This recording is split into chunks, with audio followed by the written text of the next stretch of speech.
Alright, a couple of days ago it was Nadez's birthday, the dad of the family, and I've been meaning to make this video for a while because this tweet here, this thread, is from September, and I start off with giving some background on the family, and to quote myself, the more information the more people have, the more we can do to help. And I sort of go through what the family, or the two parents, went through before they came here, and then when their family got started, and then to when they start getting moved all around Australia. And I remember there was like footage from protesters at the airport, and like it definitely looks like it would have been a traumatic experience. I'll show people where Christmas Island is in comparison to Australia. And during my research I found this fascinating story where Peter Dutton intervened himself to keep, I think, was it like nannies or polo trainers from being deported back to England or something. Alright, and then after I lay all that out, I start posting screenshots from the homeaffairs.gov.au page with all the visas listed, and some I just sort of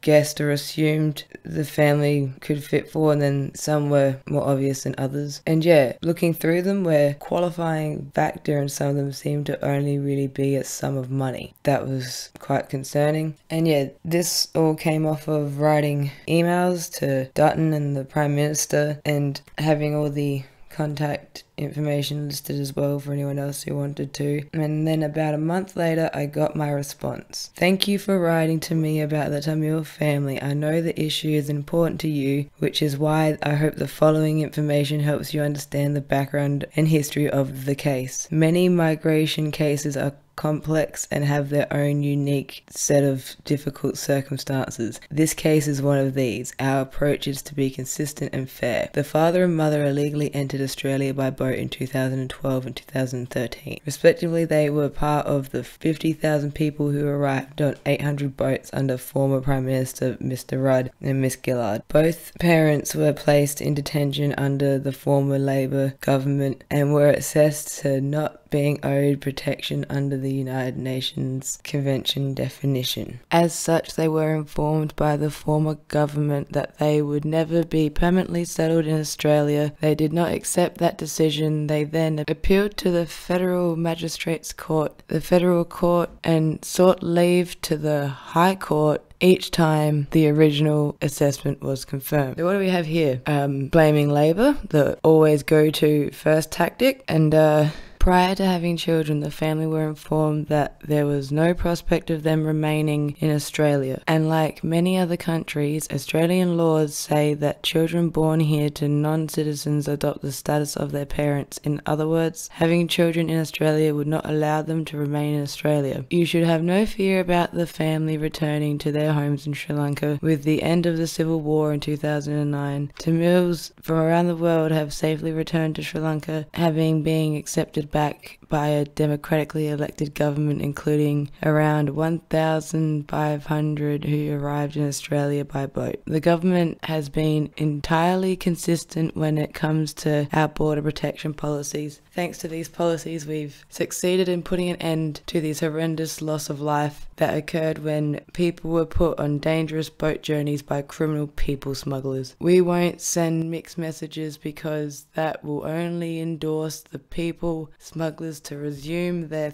threatening trade. No fewer than 6 Sri Lankan boat journeys have already been intercepted or failed this year. Now, I'd like to direct anybody who hasn't seen it to a video I made not long ago. I think the thumbnail of it has 100% of Australian detention centre facilities are privately operated. And I go on with my little thought process on naive little me. Used to wonder why we don't go and help countries if we have a problem with boat people. So we eradicate the reason for them needing to get on the boat to begin with. Make there be no business for people smugglers. Oh, but how would you give yourself a reason to have a weird trophy of a little boat saying we stopped these? So yeah, technically, you didn't really stop the boats, because this letter says here 6 more tried to come this year, regardless if the civil war is technically over and they have a democratically elected government. Why are there still boats coming then? How does that work? If people are still trying to flee and you're going to send people back there, because to truly stop the boats would do something like one of my ideas, like getting rid of reasons for people to need to leave. Alright, we have been fair, clear and consistent for a long time. We are not going to allow criminal people smugglers to resume their deadly trade. History shows us that tragic consequences of allowing exceptions to our strong border protection policies. As I always say, not really a border, more of a beach. One of our outcomes of strong borders is that we can focus on our humanitarian efforts on genuine refugees, whatever that means. Australia is now welcoming 18,750 genuine refugees for resettlement in Australia every year. Because we've stopped the boats and borders are secure, we have tackled the humanitarian failures created by Labor. Our government has removed from detention all the children that were put there by the former Labor government. I am determined that we will not return to the days where hundreds drown helplessly at sea. My government cannot in good conscience allow that to happen ever again. As you know, the family can return to Sri Lanka and make an application to come to Australia like many others from around the world. That is the right way to apply to Australia. Thank you again for writing to me. Yours sincerely,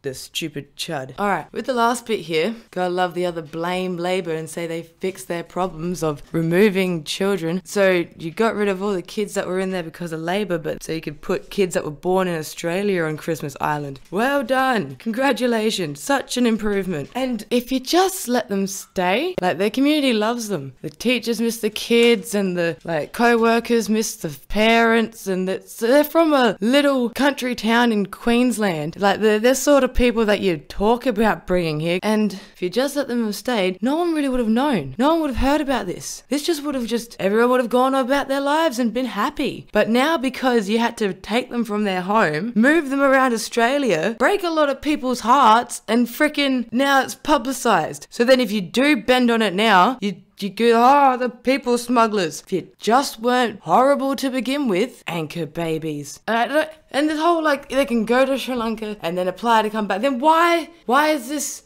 there's something missing here in my understanding, because if it's as easy as that, then why doesn't that just happen? Why do they need to be kept out on an island? Oh, what is it, to justify the $30 million or something we've spent on it? Because you make it seem very simple in that final sentence there. Alright, to wrap this up, I remember I signed this a while ago and I checked to see if it's completed yet, and there's still a little bit to go, so I'll put the link below. And yeah, thanks for watching, like and subscribe.